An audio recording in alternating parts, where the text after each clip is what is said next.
welcome again. I am thrilled to welcome you to the 2024 Wade Hampton High School Black History Assembly, which is a momentous occasion that not only highlights the incredible talents of our students, but also delves into the historical connections within our school and the Greenville community.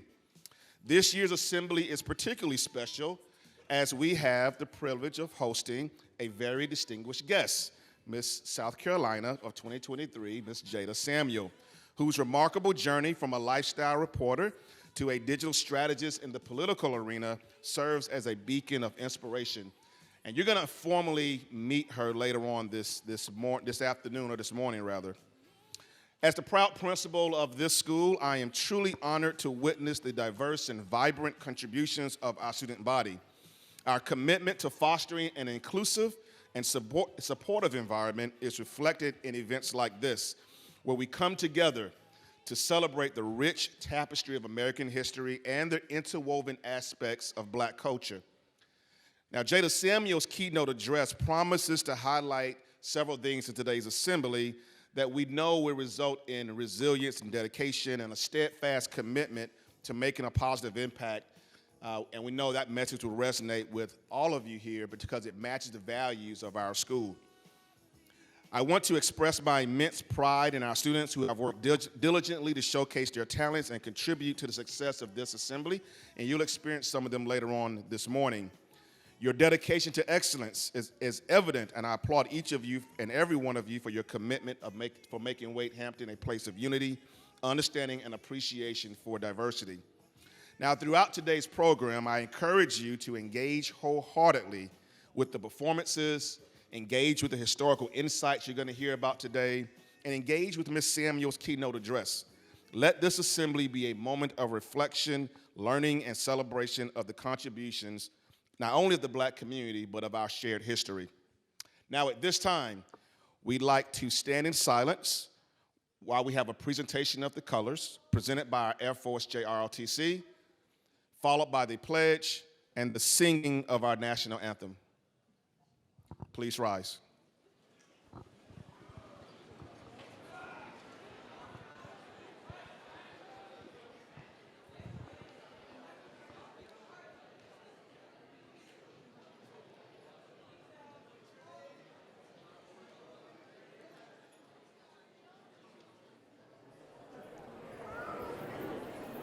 I pledge allegiance to the flag of the United States of America and to the republic for which it stands, one nation, under God, indivisible, with liberty and justice for all.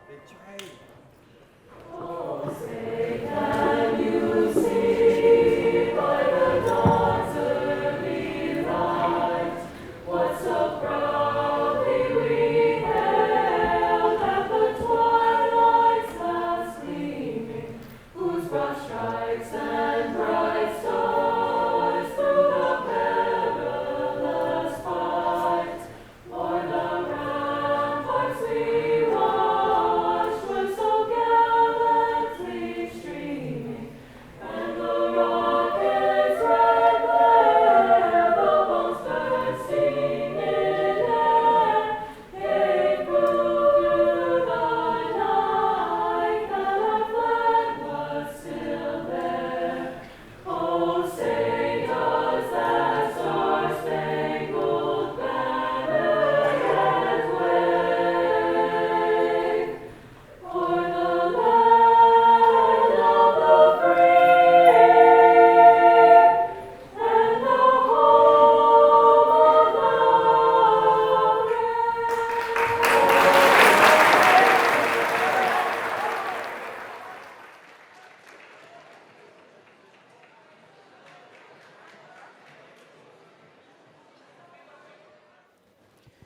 In February of 1970, the federal government mandated the desegregation of schools in Greenville County. In a few minutes, you're about to see a video that kind of explains the history of Greenville during desegregation, but specifically as it relates to our school. On February 17th of that year, 300 black students entered Wade Hampton. There were roughly 50 black students here amongst the 1,800, but 300 more were made to come to Wade Hampton. You'll see a story of a basketball team that united through all of the desegregation, through all of the challenges that it could have presented to unify a school and a district. Pay specifically attention to Clyde Mays, who's one of our legends here at our school, is in our Legion of Honor. His name's on the wall in the gym, was the first pick of the NBA draft in 1975. But his story is special because he and his sister lived in the same house, and when our schools desegregated, they had to go to separate schools. Where the lines were drawn went right through their house. And even though they got attorneys, they appealed the decision, they were made to go to two separate schools. So long story short, Clyde forged a relationship with some other basketball players at Wade Hampton, and those several guys are still friends today, but they ended up winning back-to-back state championships in 1970 and 1971. But their story is more than just basketball. If you look to your right and left, you see how diverse our school is now. Imagine this time of year, 300 students come into our school that you had never had any contact with, never associated with, never played sports with, definitely never attended school with. So that's the point of this story. As diverse as our school is now, okay, it didn't start that way. Following the video, we'll also have a short or a great presentation by Nyla Campachano. A lot of you have heard her sing before, but she will perform immediately following the video. The video is about 10 minutes, so please give it your undivided attention. Thank you.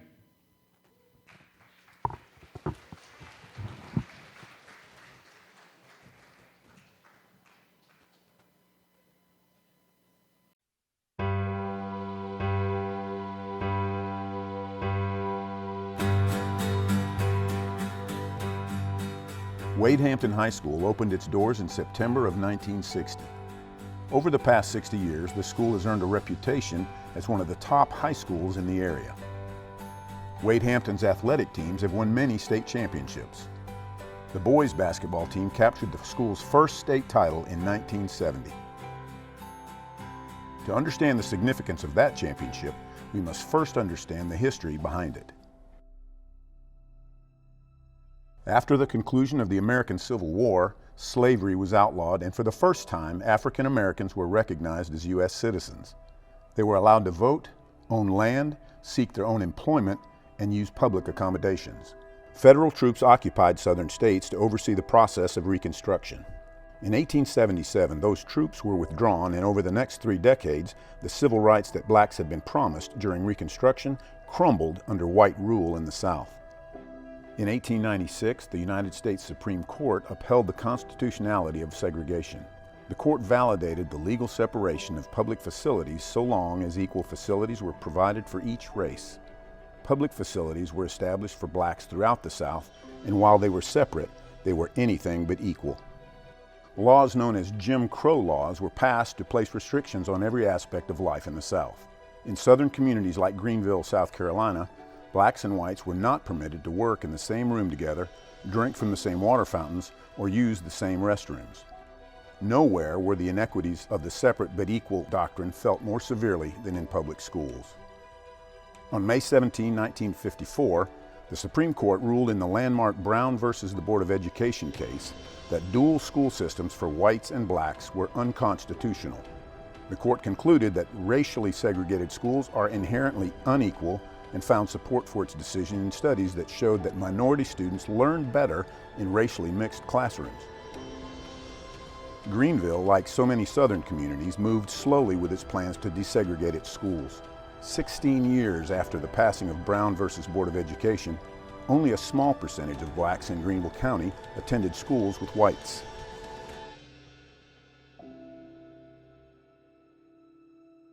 Finally, in January of 1970, the federal government reached the end of its patience with Greenville's lack of progress and mandated the immediate desegregation of its public schools. The integration of schools across the United States was marred by violence and riots. In some cities, school desegregation was only achieved through a powerful show of military force. Greenville's leaders feared the long-term impact of an unsuccessful school integration effort and began to work tirelessly to plan for a smooth transition to a unified school system. On February 17, 1970, approximately 12,000 of Greenville County's 57,000 students were reassigned to different schools in order to establish an 80-to-20 white-black ratio at each school. On that day, approximately 300 black students arrived on the campus of Wade Hampton High School to join an existing population of 1,800 predominantly white students. The new students were welcomed in an assembly, and each was assigned a mentor to ease the transition to their new school. The forced mid-year desegregation efforts went smoothly and without incident. Around this time, Wade Hampton's all-white boys basketball team was midway through its season. They held a respectable 11-7 record, but were struggling to earn a berth in the state tournament. Coach Johnny Ross invited 5 of the school's new black students to join his team, including former Beck High School standout Clyde Mays. Despite their diverse backgrounds and the uncertain circumstances surrounding the season, the team members bonded quickly around the common goal of winning basketball games. With Mays leading the way, Wade Hampton won its next 6 games and earned a berth in the state playoffs.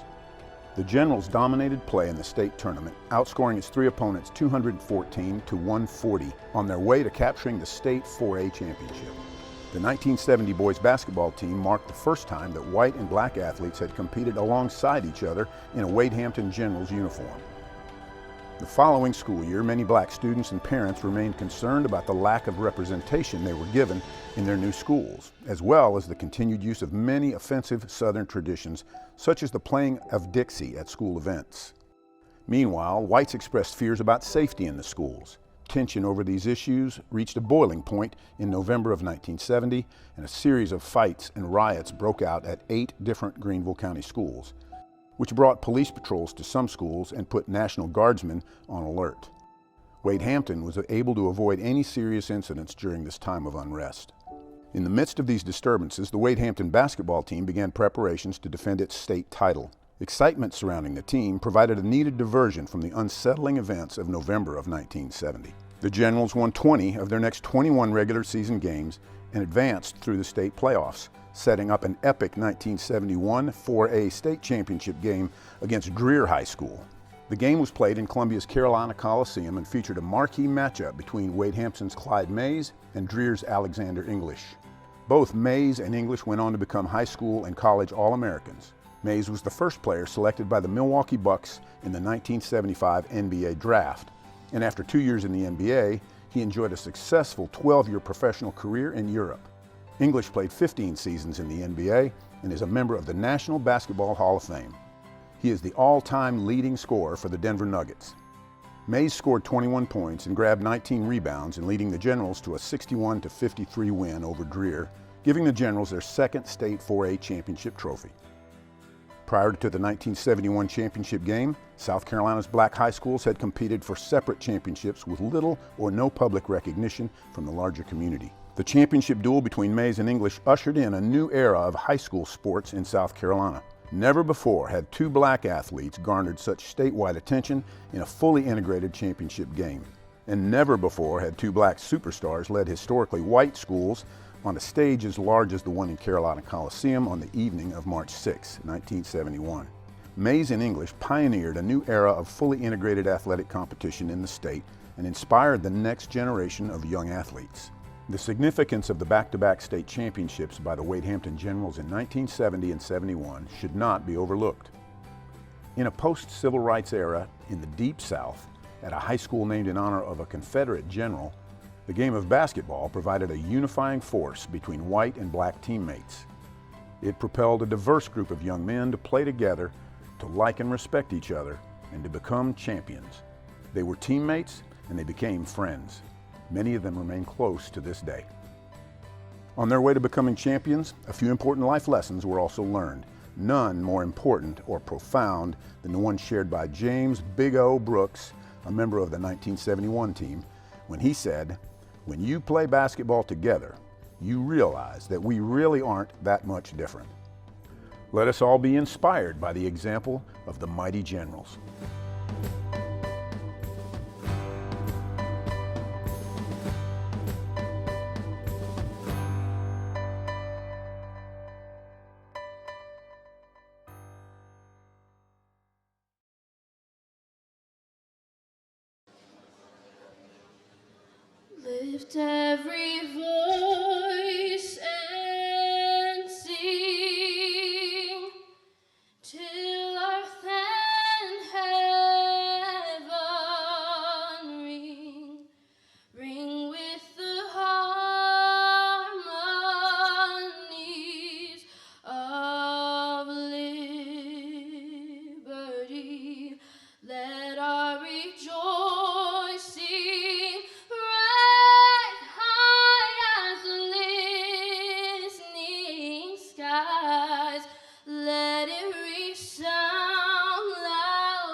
that the dark past has taught us. Sing a song full of the hope that the present has brought us. Facing the rising sun of our new day begun. Let us march on till victory is won. Thank you.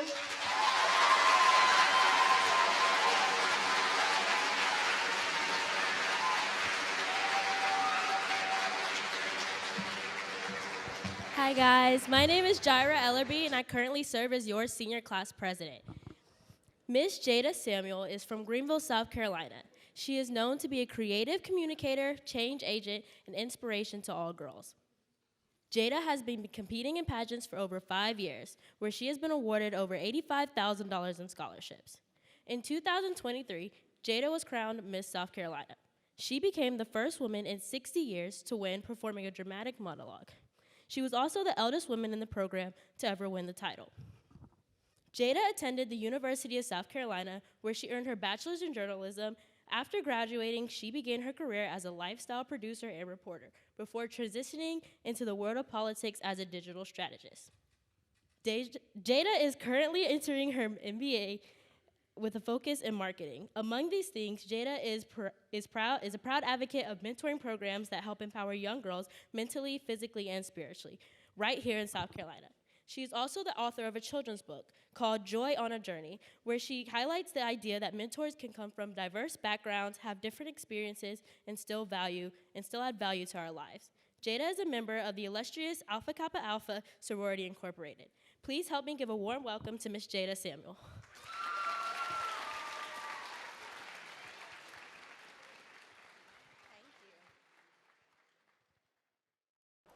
Good almost afternoon, generals. How y'all doing? Thank you for having me. I'm a proud Southside High School Tiger, but I am very happy. Don't boo me. But I am very proud to be sharing the mic with your amazing principal, your senior class president and vice president, and a future Grammy winner, because y'all clap it up one time for Nyla. I'm really excited to be here with you all this morning, this afternoon, and I know I wasn't like the coolest person in high school, so I need y'all to like give me my moment and like just participate with me today, okay? All right, cool. Well, I need you guys to all look to your left and look down the row, like all the way down the row. All right. Now look to your right and look down the row. All right, so some of you were on the end, so I'm sorry if you were looking off into nowhere. But for those of you who did have someone to look at, you saw someone with a different skin color than you on every single row. You saw someone with a different hair texture than you on every row. You might have seen someone who was an athlete. You definitely saw someone who was an artist, because y'all got the Fine Arts Center right here. So I know y'all saw someone who was an artist. You might have seen someone who is in a different socioeconomic class than you, who might have more than you. You might have seen someone who has a little bit less than you. You might see someone who is a first-generation American, like me. My dad's from Trinidad and Tobago. Maybe you see someone who has different dreams and aspirations than you. But look around. Your school is made up of so many different people, and it was someone's dream for you to be here and to be able to share these lived experiences that make up high school together in this one building and call yourselves all generals. You just saw the video. Again, this was someone's dream. So today, we're going to talk a little bit about dreamers, and we're going to talk about some of the common traits of a dreamer. But I want you guys to just sit in this moment and really take in and appreciate what it means to have all of these different people around you that you can learn from, that you can grow with here at high school. That's a cool thing.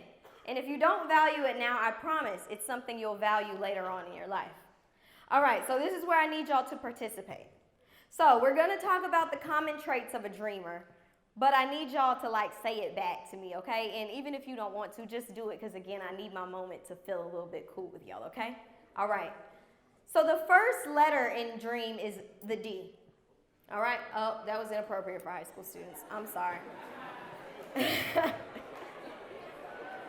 I walked myself into that one. All right. The D in dream stands for determination. Everybody say determination. All right. Y'all didn't really participate in the back. I saw y'all. So say it again with me. Say determination. Determination. Now, when I tell you that to have big dreams, it takes determination, I say that from a point of experience, from a place of experience. I decided my senior year of college that I was going to compete for Miss South Carolina because Miss South Carolina won like a $50,000 scholarship, and I needed to pay back some student loans, and I also needed to amplify some of the work that I was doing in the mentoring space with girls in my community. And I was like, this is a perfect opportunity. So I decided to compete. And, you know, it was the first time, so it was cool, but I lost. But I'm determined, and that's a common trait of a dreamer. So I decided to compete a second time, and guess what happened? No, I lost again.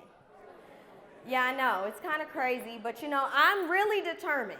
That's something that anybody in this room who has a big dream, no matter what your dream is, if you want to be a hairstylist, you want to be an athlete, you want to be whatever you want to be, how many of you are working hard to reach a dream? Yeah? First generation college student, whatever your dream is, you have to be determined. So I wasn't going to give up. And so I decided to compete a third time, and guess what happened? No, I lost. Yeah, I know, that's kind of crazy. Kind of crazy. I kept putting myself out there. So I decided that I was going to compete a fourth time because I knew that winning Miss South Carolina was much bigger than me. Not only would I be representing black people and black women and become the fourth black woman to wear the crown, I would also be representing people with natural hair. I would also be representing first-generation Americans. I would also be representing people with unique talents because I grew up doing drama, theater, all of those things right here at ARMS, Arts Reaching Middle and Elementary School students. I did those things in high school and middle school as well, and I had a unique talent. I didn't sing, I didn't dance, I didn't play an instrument, but I had a unique talent. So I knew that I was representing people with unique talents. Also knew that I was going to be one of the oldest women to ever wear the crown. So I was also representing people who didn't give up on their dreams, who were determined. So I decided to compete that fourth time, and y'all know what happened. I lost. But I'm determined, so I decided to compete a fifth time. Lord Jesus, I decided to compete a fifth time, and guess what happened? I won.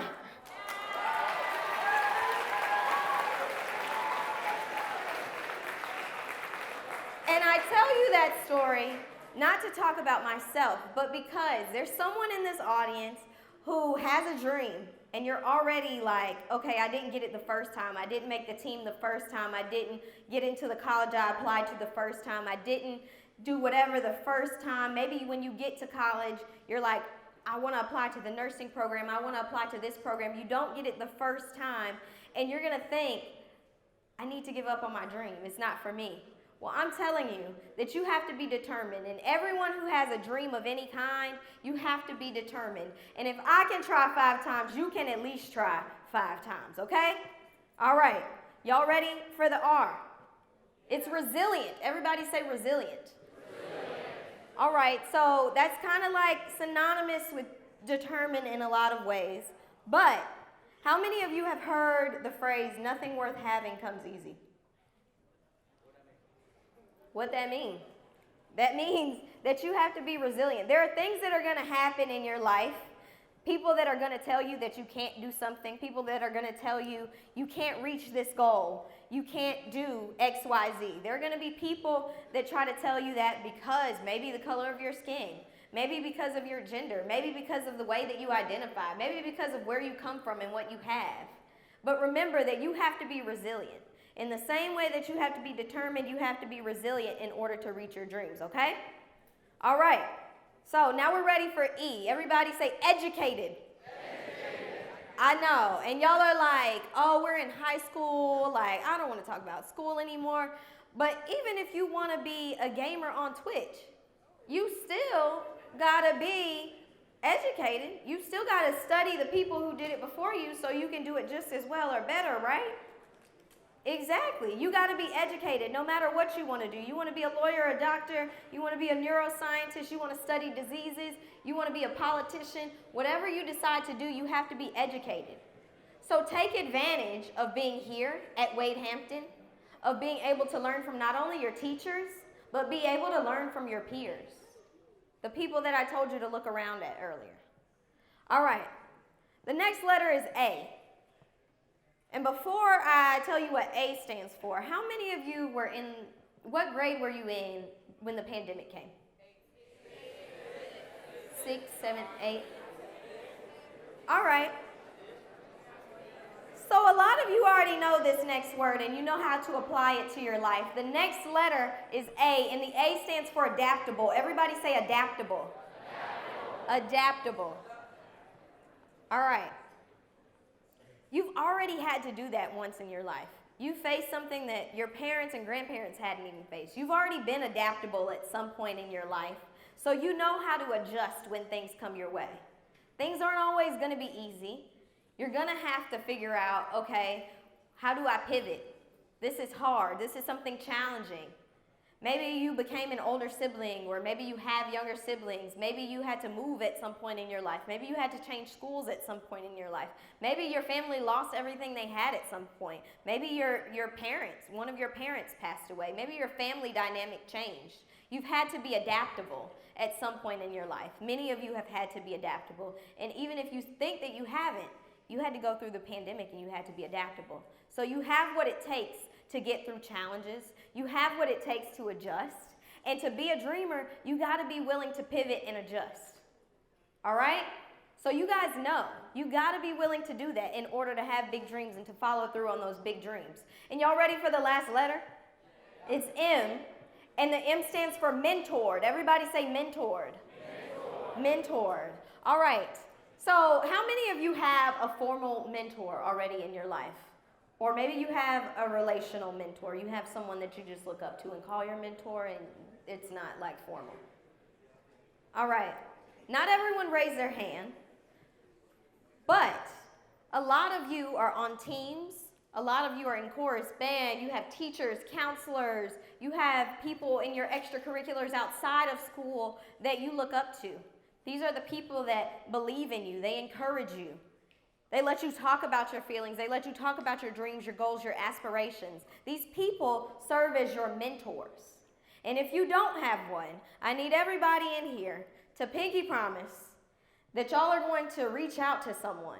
A lot of times in high school, y'all think y'all are too cool to like DM somebody and say, I look up to you. I want to learn from you. You go to Clemson, you study whatever major, you go to this school. I want to be something like you when I get to college. I want to be something like you when I grow up, when I'm out of high school, when I'm out of college. So sometimes you get too in your feelings about who you can reach out to, who you want to be connected to. But I promise you that mentorship has the power to change your life.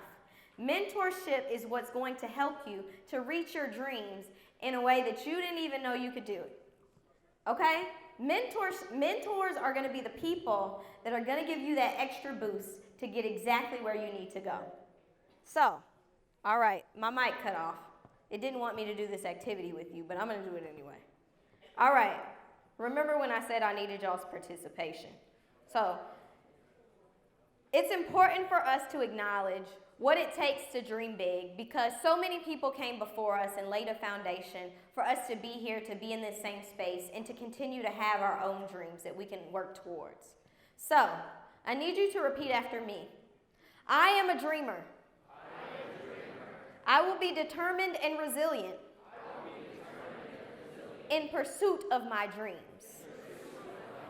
I will take my education seriously. And I will be adaptable. I will build relationship with mentors because I understand that they can help me reach my dreams. I am a dreamer. Thank you so much, Wade Hampton, for having me.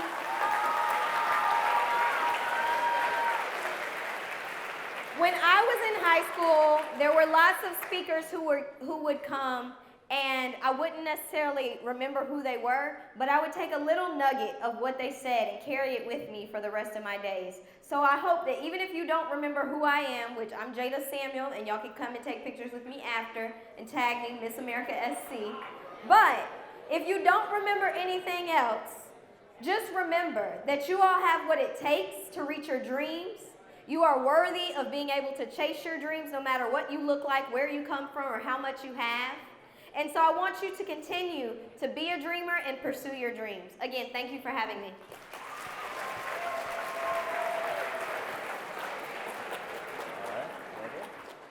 All right, hello Wade Hampton, how's it going? My name is Darrell Howard. I am an artist at the Fine Arts Center and also your senior vice president. So just bear with me for a few minutes. I am what you see, a black male, kind-hearted, weak, strong. But one thing I am determined and I am excellent. That is the confidence that we need to have as individuals, black or not. Something I want to say is that what you think you know about me doesn't determine my value or my skills. It doesn't determine who I am as an individual, and it doesn't limit me to change. Something my friend Nasir Bell said is that I am black excellence. And to be excellent, you have to act it. Self-fulfilling prophecy. So a verse I want to share with you is 1 John chapter 4, verse 11. Dear friends, since God so loved us, we ought to love one another. When you look around the room, you see all these individuals who are different from one another. And that difference is deserving of love and kindness, not comedy, not slander, not even degradation. So to be black or to even be an individual, you have to be proud of who you are. So I stand and I say, I am who I say I am. But before we end, we have an appreciation for Miss Jada Samuel. Thank you for coming. We really appreciate you. You have inspired many.